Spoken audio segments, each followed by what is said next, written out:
Nobody is bigger than the law. कायद्यापेक्षा कोणीही मोठा नाही. आणि सर्वोच्च न्यायालयाच्या निकालाप्रमाणे, म्हणजे मी त्याचं सायटेशन आणलंय, आत्ता माझ्याकडे नाही आहे. जेव्हा एखाद्या अधिकाऱ्यासमोर एखादा तक्रारदार हा कॉग्निजेबल ऑफेन्स घेऊन जातो, तेव्हा तो सांगतो त्याप्रमाणे तुम्हाला तक्रार घ्यावी लागते. पोलीस स्वतःच्या मनाने तक्रार नाही घेऊ शकत. तिथे तक्रारदार कोण आहे मला माहीत नाही, पण अख्ख्या देशमुख कुटुंबियांनी आज याचिका देखील केली आहे. आणि त्यांचं पहिल्या दिवसापासून म्हणणं होतं की वाल्मिकी कराड या खुनात आहे. मग त्याचं नाव का नाही FIR मध्ये? FIR पोलीस नाही देऊ शकत. First information report is given by the nearest relative किंवा बरोबर कोण असेल ते करतात ना. तर माझ्या अंदाने त्यांचा भाऊ जो धनंजय आहे किंवा काय त्यांनी केलेली आहे, आणि ते धनंजय तर कोर्टात पण गेलाय. एकंदरीतच हे सगळं संशयास्पद आणि धक्कादायक आहे. आणि स्वतः वाल्मिकी कराड सांगतो की मी काय खुनातला आरोपी नाही आहे, माझ्यावरती एक खोटा खंडणीचा गुन्हा दाखल झालाय आणि मला अटकपूर्व जामीन मिळाला असता. हे कुठली भाषा आहे एखाद्या गुन्हेगारची?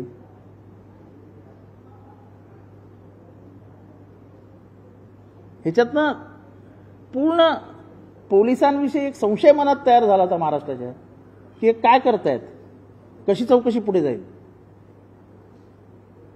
चला आता पोलिसांच्या आणि जनतेच्या ह्याच्यामुळे तो शरण आला. धनंजय मुंडेंचं काय? पोलिसांनी पोलिसांचं काम केलं, त्यांनी ताब्यात घेतला, चौकशी सुरू केली आहे. आता सरकारने सरकारचं काम करावं. त्यांनी आणावं तो जो टेप त्यांनी जो बाईट दिलेला आहे की तो माझा खास माणूस आहे. खास माणसाची चौकशी, एका मंत्र्याच्या खास माणसाची चौकशी मंत्रिमंडळात तो मंत्री असताना होऊ शकते का? हा साधा प्रश्न आहे. आणि त्यामुळे हे सगळं इतकं अस्वस्थ करणार आहे की इतकी निर्घुण हत्या होते. आणि तरी मूळ गुन्हेगार, मूळ ज्याच्यावर आरोप आहे.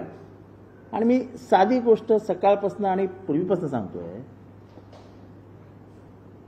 की तुम्ही ह्या चौकशीमध्ये बापू आंधळे मर्डर प्रकरण आहे, त्याची चौकशी पोलिसांनी आता CIDने करावी.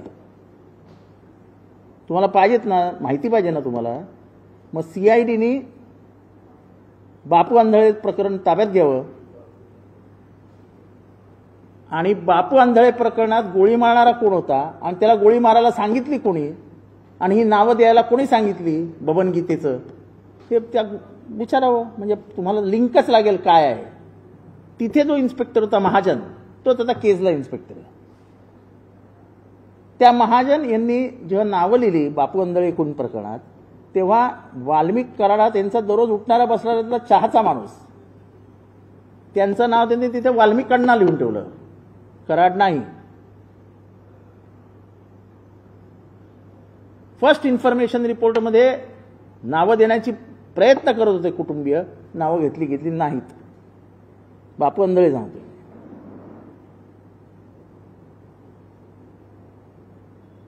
त्याचा प्लॅन असा होता की कुठल्याही परिस्थितीत बबन गीते विधानसभेला परळी मतदारसंघात दिसता कामा नये. आज सुद्धा फरार आहे तो. त्याला काही एवढं प्रोटेक्शन नाही की तो पण CID मध्ये असा गाडी चालवत येईल, उतरेल आणि स्वाधीन होईल स्वतः. एवढं तर त्याची ताकद नाही आता. पण म्हणजे हे एकंदरीतच प्रकरण हे किती राजकीय प्रभावाखाली आहे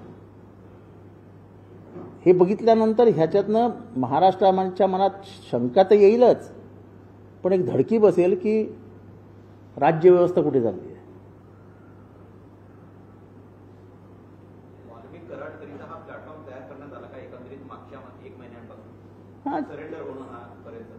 हा प्लॅटफॉर्म तयार करण्यात आला. माझ्या अंदाने 4-5 लोक कामाला करायला लागले असतील त्याला कन्व्हिन्स करायला, त्याची समजूत घालायला की बाबा हजर हो रे राजा. मग राजा हजर झाला आणि राजा येताना पोलीस स्टेशनला गाडी घेऊन आला. अरे कमीत कमी पोलिसांना एवढं तर पाहिजे होते त्याची गाडी बाहेर अडवायची, त्याला चालत घेऊन यायचं किंवा रिक्षात बसवून घेऊन यायचं. तो डायरेक्ट पोलिसांच्या दारात उतरतो गाडीतनं. त्याच्याबरोबर जी माणसं आहेत त्यांची तरी चौकशी करा की तुम्ही होते किती एवढे दिवस. आणि त्याच्यामुळे हे सगळा हा संशयाचा सापळा आहे. त्यामुळे मला फार अपेक्षा नाही आहेत की असं आहे की समोरासमोर खून झालेला आहे, लोक उचलून घेऊन गेले, हे त्याच्या आत्याभावाने बघितलेलं आहे, त्यामुळे तिथपर्यंत ठीक आहे. पण हे प्लॅनिंग कसं झालं, ही 2 कोटीची खंडणी कुठे मागितली गेली, ही का मागितली गेली, त्या दिवशी काय झालं, अशोक सोनवणेला कोणी मारलं कानाखाली पहिल्यांदा, अशोक सोनवणेची जात काय होती, अशोक सोनवणेची केस का नाही रजिस्टर झाली, हे सगळं आलं ना लाईनीत. ती रजिस्टर होऊ नये म्हणून कोणी फोन केला, महाजनला कोणाकोणाचे फोन गेले केस घेऊ नका म्हणून. मी का सारखतोय महाजन, तर तोच महाजन बापू अंधळेच्या खुनामध्ये, तोच पाटील ज्याला सस्पेंड केलाय तो पण त्या बापू अंधळेच्या खून प्रकरणात आहे.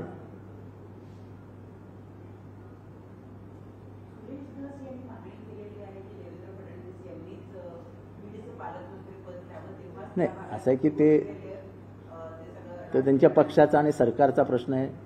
मला वाटलं मुख्यमंत्री हे अख्ख्या महाराष्ट्राचे पालक आहेत, मायबाप सरकार आहे, तेव्हा एका जिल्ह्यापुरतं त्यांनी पालकत्व घ्यावं याच्या हे फार काही त्यांच्या दृष्टीने ही आनंदाची गोष्टी नाही आणि माझ्यासारख्या एका पॉलिटिकल कार्यकर्त्याच्याही दृष्टीने तो त्यांचा अपमान आहे. सगळे पालकमंत्री त्यांच्या हाताखाली असतात. त्याच्यामुळे मला वाटतं की ही अगदीच मुख्यमंत्री पदाला न शोभणारी मागणी आहे.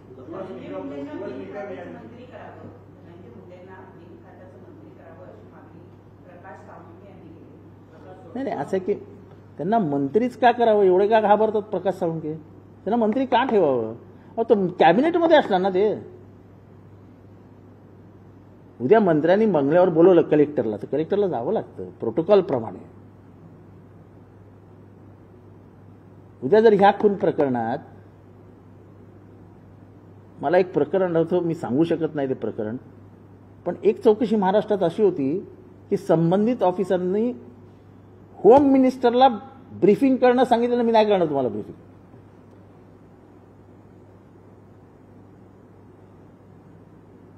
हे मी का सांगतो तर हे इतकं सेन्सिटिव्ह प्रकरण असताना तुम्ही त्या जिल्ह्यातल्या एका जबरदस्त ताकदीच्या पॉलिटिशियनला जर मंत्री ठेवणार असाल तर चौकशी जाणारच नाही पुढे.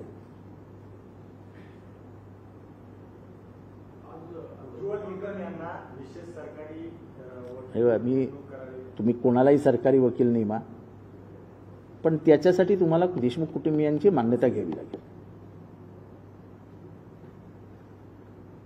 का खून त्यांच्या घरात झालाय, त्यांचा माणूस गेलाय,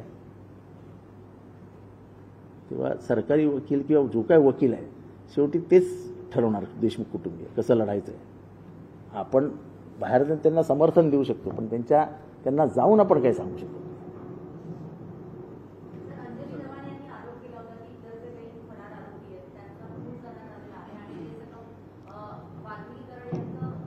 एक तर पहिली गोष्ट त्यांचं नाव वाल्मिकी नाही हो, त्याचं नाव वाल्मिकी आहे. कशा वाल्मिकी करून एका चांगल्या संताचं नाव घेता.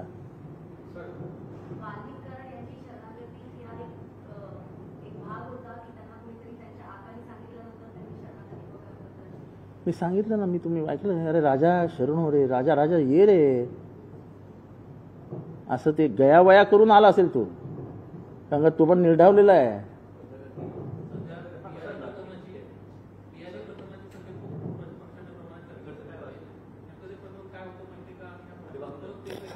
कसली माझा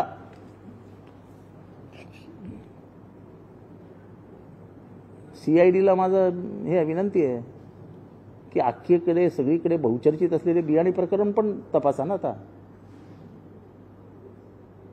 सगळ्यांना माहिती आहे काय झालं बियाणे प्रकरणात, कोणी धमकावलं, काय झालं, सगळ्यांना सगळं माहिती आहे.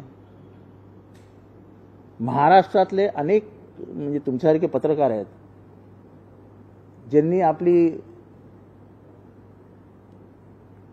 वाचाशक्ती मर्यादित ठेवल्यामुळे हे असे निर्ढावलेले गुन्हेगार तयार झालेले आहेत. तुम्हालाही माहिती आहे बियाणीचं काय झालंय. माझी अपेक्षा आहे की तुम्ही जे सगळे फ्लॅश करत असता ते एखादा फ्लॅश असा येऊ द्या की फ्लॅश व्हिडिओ फिरतायत, सगळं सगळं सगळं माहिती आहे सगळ्यांना. सिव्हिल हॉस्पिटलला कोणाचा फोन गेला, भगीरथ बियाणींना शेवटचा फोन कोणाचा गेला, सगळं सगळ्यांना माहिती आहे. ते माझ्याच तोंडात कशाला ऐकता. भगीरथ बियाणी काय मला माहित नव्हता.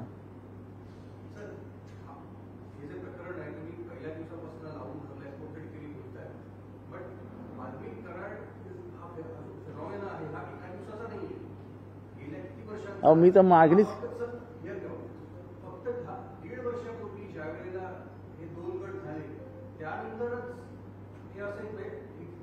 कसं आहे,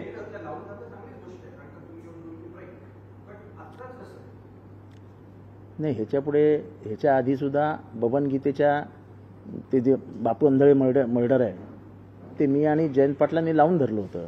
पण तेव्हा जो SP होता तो ऐकायलाच तयार नव्हता. आणि सत्तेमध्ये नसलं की काय असते आम्ही बघितलं आहे. कोण कोण कोण होतं कोण. I was in the cabinet. I don't deny that I was not in the cabinet. तेव्हा काही कुठे क्राईम घडला नव्हता ना. आणि म्हणून मी काय मागणी केली आहे की मागच्या 5 वर्षामध्ये जेवढे खून झालेत तेवढ्या सगळ्या खुनांची चौकशी करा. त्या घरच्यांना बोलवा, त्या घरच्यांना विचारा की तुमचा काय संशय होता. अनेक जण सांगतील आमचा संशय काय आहे.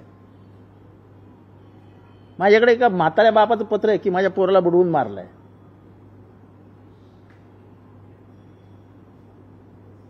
आम्ही ज्युडिशियल इन्क्वायरी का मागतोय. ज्युडिशियल इन्क्वायरीमध्ये तुम्ही जाऊन जस्टिसला भेटू शकता, सांगू शकता की माझी अशी तक्रार आहे आणि he will judiciously check into it. It is about getting a hardcore criminal into the clutches.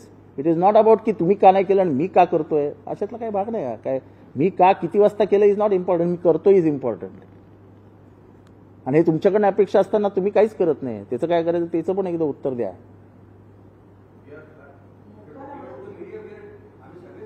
I know हां चला बोला, पुढे बोला. मुख्यमंत्र्यांनी मोक्का लागला जाईल असं सांगितलं होतं. मुख्यमंत्र्यांनी ज्युडिशियल इन्क्वायरीविषयी सांगितलेलं. आज ते ज्या पद्धतीने बोललेत, अपेक्षा आहे की ते त्याच कडक पद्धतीने आता ॲक्शन घेतील. And looking at the body language of the chief minister in the past few days, I think he is a change chief minister. So I expect more out of him. मला त्यांच्यातनं खूप काही अपेक्षा आहेत.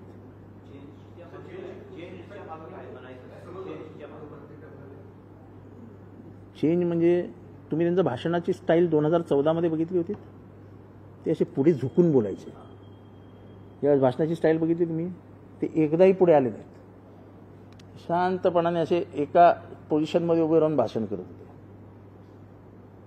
ही changed body language, ही त्यांची बदललेली, आणि त्याच्यातनं ते कुठल्याही गुन्हेगाराला माफ करतील असं मला वाटत नाही. हा मी हाऊसमध्ये बोललो की सकारात्मक बदल आहे. हे बघा, जे चांगलं आहे ते चांगलं आहे, ॲक्सेप्ट करायलाच पाहिजे.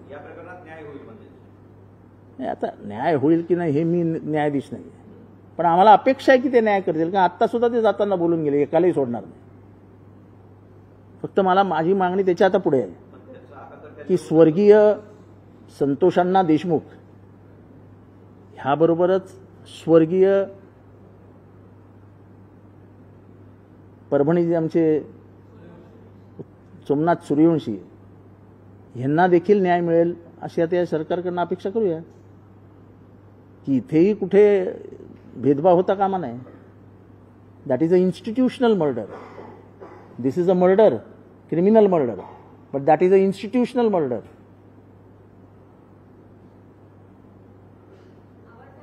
म्हणजे मोर्चा निघाल्यावरच न्याय मिळणार असेल तर मग गोष्ट वेगळी. नाही, आमची मागणी आहे ना की पोलिसांनी समजा पोलिसांचं काम केलं, कराड ताब्यात आला, पण आका अजून बाहेरच आहेत. आणि जसं मी सांगितलं की महाराष्ट्राचा इतिहास आहे की जेव्हा जेव्हा आरोप होत आहेत आणि संबंधित गुन्हा पुढे सरकतोय तेव्हा संबंधित मंत्र्यावर ज्याच्यावर आरोप झाला आहे तो खुर्चीतनं बाजूला उठून बसतो. इतिहास तपासा. आणि खास करून कधी जर रेफर करता आली तर लेंटिन, जस्टिस लेंटिनची केस तपासा. ती ग्लुकोजमध्ये त्या सलाईनमधनं जे ग्लुकोज द्यायचं त्याचा भ्रष्टाचाराचं प्रकरण आहे. जुनं आहे पण ते तपासून बघा.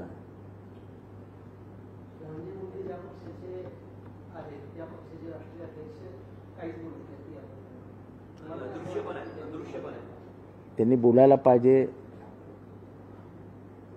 अशी सगळ्या महाराष्ट्राची इच्छा आहे. पण नाही बोलत, त्याला काय. यूपी बिहारमध्ये ज्या पद्धतीने एखादा आरोपी सरेंडर करतो त्या पद्धतीने आज वाल्मिक कराड हे 22 दिवसानंतर स्वतः एक मीडिया बाईट देऊन पोलिसांच्या असं आहे की अख्ख्या बीडला माहिती होतं, पुण्यातल्या त्यांच्या समर्थकांना माहिती होतं की राजे येणार आहेत आज. त्याप्रमाणे राजे आले. राजे येताना माणसं घेऊन आले. म्हणजे हे तर किती गंभीर आहे की राजे येताना माणसं घेऊन आले, फौजच घेऊन आले. पोलिसांना चॅलेंज आहे की तुम्ही काय नाही करू शकत, मी येतोय तुमच्याकडे. आणि this will turn into political turmoil. उद्ध्वस्त करून जाईल राज्यव्यवस्था हे असं जर व्हायला लागलं तर. पोलिसांचा दबाव, पोलिसांची भीती हे गुन्हेगारांच्या मनात असलीच पाहिजे. हे अरिस्टॉटल, प्लुटोपासून सगळ्यांनी लिहून ठेवलंय की एका पोशाखाची भीती समाजामधल्या सर्वसामान्यांना वाटलीच पाहिजे. जर तीच भीती उरली नाही तर मग कोणाला घाबरणार आहेत. म्हणजे ते तर असं ग्लोरिफिकेशन ऑफ क्रिमिनल आहे. म्हणजे हे तर गुन्हेगाराचं उदात्तीकरण आहे की तू हजर होतेस का, ये आम्ही आहेत स्वागताला. अजून फोटो नाही बाहेर आले, नशीब चहा पितानाचे की आल्या आल्या मस्त गरम गरम चहा वगैरे पाजला, असं भजी खाल्ली आणि मग साहेब गेले. हे जो माणूस इतकी हिंमत ठेवतो की मला तर अटकपूर्व जामीन मिळणारच होता. अरे मिळणार होता.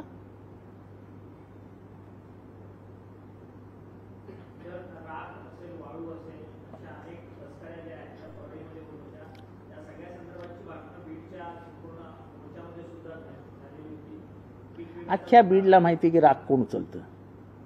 अख्ख्या बीडला माहिती आहे की रेती कोण उचलतं. अख्ख्या बीडला माहिती आहे की DPTC मधनं पैसे कसे जातात. आणि फिनान्स मिनिस्टर अजित पवार साहेबांनी जिल्ह्याला करोडो रुपयाचा निधी दिला, 2 हजार कोटी रुपयाचा. तो जातो DPTCच्या मार्गातनं, कलेक्टरच्या माध्यमातून. तर त्याचा रूट काय आहे आणि त्याच्यावर किती टक्केवारी आहे हे सगळं धक्कादायकच आहे ना. कारण का उघडपणाने बोललं जातं की DPTCचं कॉन्ट्रॅक्टच कराडांकडे होतं. कोणाला द्यायचा, कोणाला द्यायचा नाही, किती घ्यायचे, काय घ्यायचे. मग पालकमंत्री काय करू देते.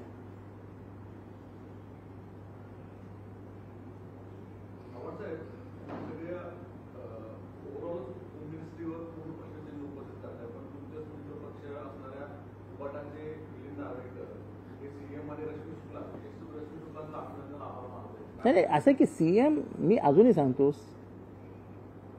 की कोएलिशन गव्हर्नमेंटमध्ये एखाद्याला काढणं, एखाद्याला पदावरनं काढणं हे CMचा काम नाही. जसं मंत्री बनवताना ही हॅड टू कन्सल्ट की बाबा एकनाथ शिंदे साहेब तुमचे कोण बनवायचे, अजित पवार तुमचे कोण बनवायचे. मग अजितदादांनी नावं दिली, मग एकनाथ शिंदेनी नावं दिली. बरे डिपार्टमेंट देताना त्यांनी वरती बसून ठरवले असते. There are limitations. कोएलिशनमध्ये तुम्हाला लिमिटेशननुसार काम करावं लागतं. तसं इथले आजच्या मंत्र्याला तुम्हाला सांगताच येणार नाही की तू राजीनामा दे. It is for Ajit Pawar to take a call. Ajit पवारांनी अंतिम निर्णय घेतला पाहिजे. बाबा समाजामध्ये जर इतकी घृणा, इतका द्वेष, इतकी कटुता पसरत असेल तर कुठे थांबायचं. कदाचित CMनी त्यांना सांगितलंही असेल. आता हे सगळ्या आतमधल्या गोष्टी काय आपल्याला माहीत नाही, पण जे आपलं मत आहे. नार्वेकर हा इंडिव्हिज्युअल माणूस आहे, त्यामुळे त्याची काय भूमिका असू शकते ह्याच्याबद्दल तुम्ही मला का विचारता. तो मोठ्या मनाचा माणूस आहे. त्यामुळे मोठ्या मनाची माणसं अशी मोठी असतात, ते लिबरल असतात एकदम, त्यामुळे ते व्यक्त होतात. आम्ही तेवढे मोठे नाही, त्यामुळे आम्ही आपल्या मर्यादा सांभाळून बोलतोय.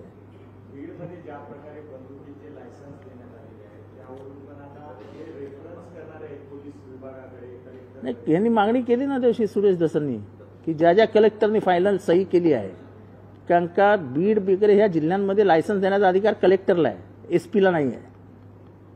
एसपीला लायसन्स देण्याचा अधिकारच नसतो. जिथे कमिशनरेट आहे तिथे कमिशनरला अधिकार असतो, आणि जिथे कमिशनरेट नाही एसपी आहे तिथे बंदूक देण्याचा लायसन्स म्हणजे आर्म्स लायसन्स देण्याचा अधिकार हा कलेक्टरला असतो. हे कलेक्टरनी हे तपासायला पाहिजे की कुठल्या पोलिसांनी रेकमेंड केलं फायनल, आणि मग कलेक्टरने साईन केलं. ज्या फळला बंदूक चालवणाऱ्या त्याच्या मुलाला म्हणजे त्याच्यावर कारवाई झाली, त्या फळने परळीमध्ये ते बुल कॅप्चरिंग पण केलं असं तुमच्या पक्षाचा आरोप होता. तुमच्या उमेदवारासोबत सुरक्षा अहो साधारण अर्धे बूथ, मतदानातले अर्धे बूथ हे कॅप्चर झाले. म्हणजे हा सगळा प्रकारच धक्कादायक आहे. ईव्हीएम मशीन ना, ईव्हीएम मशीनमध्ये बूथ कॅप्चर होते, मला तर धक्कादायक वाटतंय. तिथे सरकारी यंत्रणा असते ना, आणि लोकांकडे ह्याचे पुरावे आहेत सगळे बूथ कॅप्चरिंगचे. कोणाला मारलं, कोणाला धमकी दिली, बूथमध्ये जायचं नाही, त्या उमेदवाराला कसं घाबरवलं, हे सगळे पुरावे आहेत. इलेक्शन कमिशनने तपासावेत पुरावे. एवढा गंभीर आरोप होतोय की 50% ऑफ द बूथ वर कॅप्चर्ड. ही काय निवडणूक झाली फेअर नॉर्मल? ह्याच्यात फेअरनेस दिसतंय कुठे?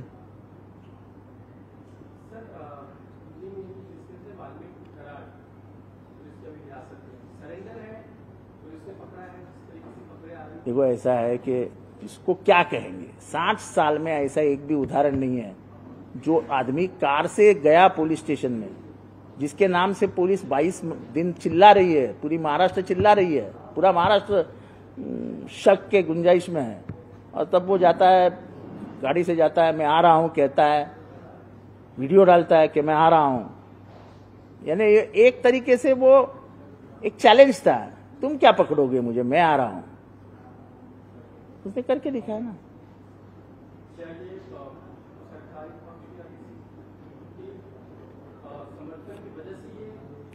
तो ये ऐसा है कि मैं आज भी कहता हूं कि पुलिस कोई भी हो, सरकारी यंत्रणा, जब सरकार है तो सरकार के इशारे पे ही काम होता है.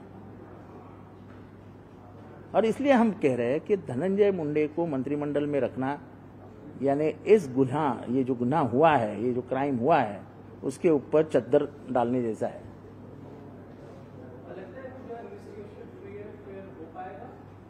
ऐसा उम्मीद हम देवेंद्र फडणवीस जी से रखते हैं.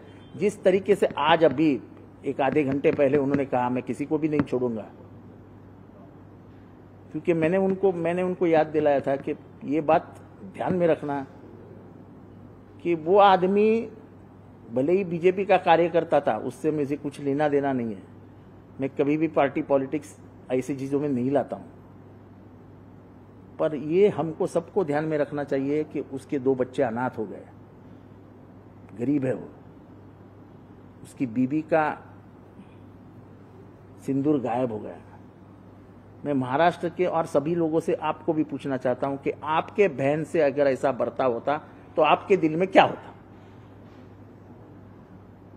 ये महाराष्ट्र के जनता के सामने सवाल रखना है कि आपके बहन के साथ इतना बड़ा हादसा आपके बहन के साथ होता तो क्या आपको गुस्सा नहीं आता?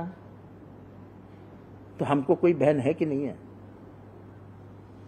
हमको कोई बच्चा है कि नहीं है? उन अनाथ बच्चों के आंख में आंसू देख के, वो उसके वीडियोज आते हैं, वो बच्ची के, वो इधर उधर जा रही है, घूम रही है, बातें बता रही है, उसके आंख में आने वाले आंसू के हमें दर्द नहीं देते हैं? हमसे इंसानियत इतनी मर गई है हमारे में से कि हम पार्टी पॉलिटिक्स और पॉलिटिक्स के लिए वो बच्चे के आंख के आंसू भी हम देख नहीं सकते.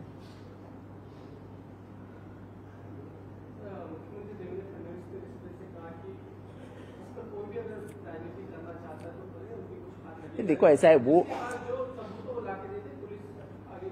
मैंने बोला ना कि भाई तुम सीआईडी को बापू अंधड़े की केस दे दो, देखो क्या आता उससे बाहर.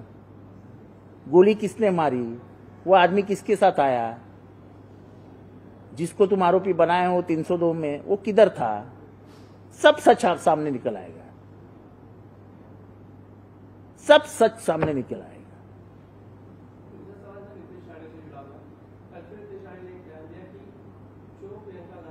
अरे वो छोड़ो यार, अभी मैं किस पे, मुझे आज मैं सिर्फ संतोष देशमुख की बात करने आया हूं। मैंने कल मुझे जो बयान देना है दे दिया है, और मैं आगे जाके सोमनाथ सूर्यवंशी लीग के लिए भी सरकार से हाथ जोड़ के विनती करूंगा कि ऐसा मत करो। वो भी एक माँ ने अपना बेटा खो दिया, लॉ का स्टूडेंट, आखिरी साल का, एकदम गरीब खानदान से, पिछड़े वर्ग का आदमी हो, कि जो पढ़ लिख के बड़ा बनना चाहता था, उसके सपने चक्काचूर हो गए। उसके माँ को क्या लगा होगा जब उसने बहुत डेड बॉडी देखी होगी, वो मरा कैसे, ये सवाल हम पूछ पूछ के थक गए। कहाँ मरा, जगह बताओ, नहीं बता रहा। आप इतना क्यों ये अस्वस्थता है कि आप क्यों नहीं बताना चाहते? अगर वो लाठीचार्ज में मरा है तो मरा है, क्योंकि पोस्टमार्टम रिपोर्ट आप नहीं बदल सकते। वो पोस्टमार्टम रिपोर्ट में आज भी लिखा है shock due to multiple injuries, धक्का, बहुत मारपीट होने के बाद, बहुत जख्म होने के बाद। जख्म पुराने तो नहीं हो सकते ना, जख्म को अगर व्रण लिखेंगे यानी निशानी है तो पुरानी होती है, पर जख्म फ्लोइंग होते हैं यानी उससे खून दिखता है तो उसको मल्टी इंजरी बताते हैं ना। इंजरी 1 साल पुरानी नहीं होती है। तो ये सब जो है वो सामाजिक सलोखे के लिए, सामाजिक व्यवस्था जिसको हम बोलते हैं वो अच्छी रखने के लिए इच्छा नहीं है।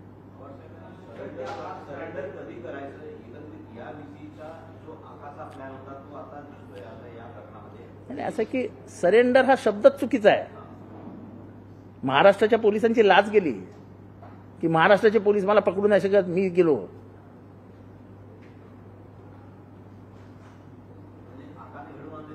आता ते पब्लिक खूप हुशार आहे, पब्लिकला सगळं समजतं आता। म्हणून तर आम्ही मागणी करतो की ते मंत्रिमंडळात नसावेत। त्यांनी केलं नसेल पण आमच्या मनात तर संशय नाही, यांनीच सगळं मॅनेज केलं। अहो साधा शेवटचा मी तुम्हाला विचारतो, पोलीस स्टेशनला गुन्हेगार गाडीत न उतरतो आणि सरेंडर झालो असं सांगतो, 1 तास अगदी मी सरेंडर व्हायला चालतोय, त्याच्याबरोबरचे 2 जण सांगतात की आम्ही पुण्यातच होतो। पोलिसांचे म्हणजे पोलिसांसमोर हे सगळं बोलणं म्हणजे पोलिसांना वाकुल्या दाखवल्यासारखं आहे। ते माकडं कसं वरनं झाडावरनं वाकुल्या दाखवतं।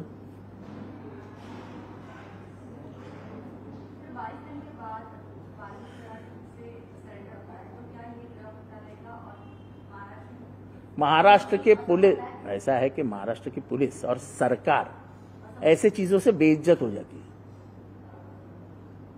कोई भी क्रिमिनल सरेंडर नहीं हो सकता है, पुलिस इतनी कमजोर नहीं है।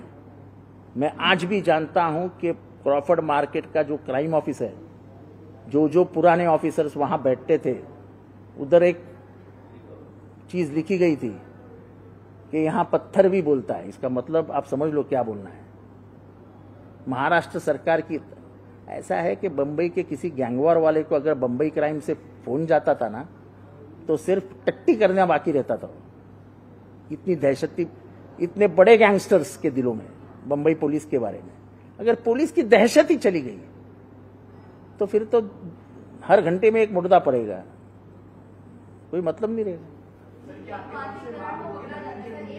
मैंने तो मांग की है ना बाबा, मैंने तो मांग की है, पहले दिन से कर रहा हूं।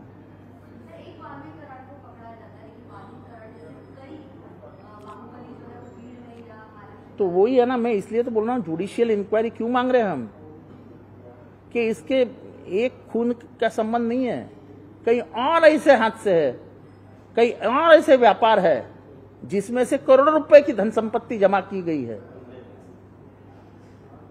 कई गैर कानूनी धंधे हैं, मटका है, जुगार है, दारू है, रेती है, ये सब का नाम एक ही आदमी से क्यों जोड़ा जाता है? ऐसा क्या है उस आदमी ने, कैसियत?